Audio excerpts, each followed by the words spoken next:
All around us, we see a world left in wreckage and jacked up all around us in our neighborhood. Broken homes, broken families, broken hearts, disease, destruction, death, people dying all around us, heartbreak, pain, hardships, as the world slowly begins to pull away from the instruction manual that we've been given to find hope and joy in the world. And the more we pull away, the more we look around us and see a neighborhood getting jacked up slowly but surely. And the overall question that we're left to ask is, why doesn't God do something?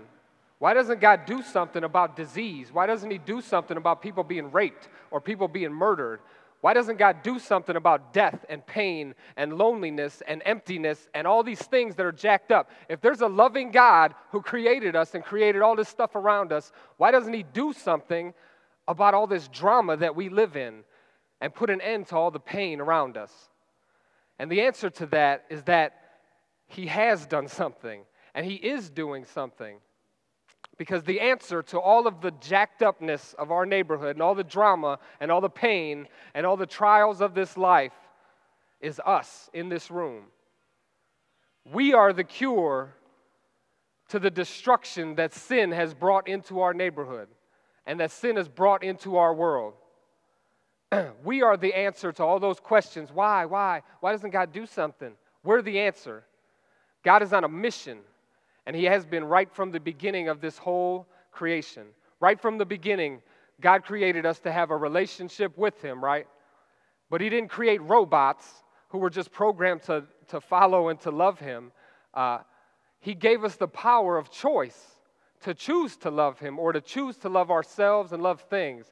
I don't want my son to love me because I beat it into him or because I give birth to a robot that's forced to love me. He gave us the choice so that it would be true love. If I beat it into my kid and force him to love me or force him to say it, it's not real love. And that power to choose has caused all of the pain, all of the hardship, everything around us as we just keep feeding into the monster of the world and feeding into the monster of our own selfishness and our own choice to worship ourselves rather than the Creator. And God knew it right off the rip. And He had a plan to draw humanity back into relationship with Him, even though we used our choice to choose to separate ourselves from His perfection. Having to bridge that gap that our sin creates between us and Him, God sent His Son on a mission to live among us and show us the way home.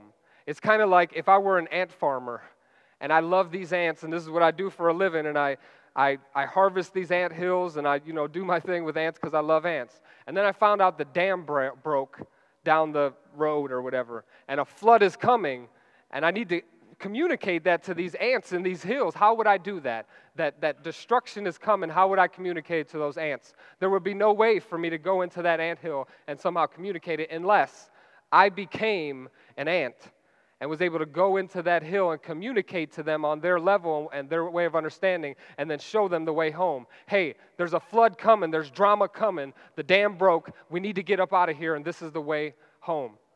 Jesus was sent here on a mission to do exactly that for us. He had to become one of us. That's not a lofty thought or a crazy thought. That's perfectly logical.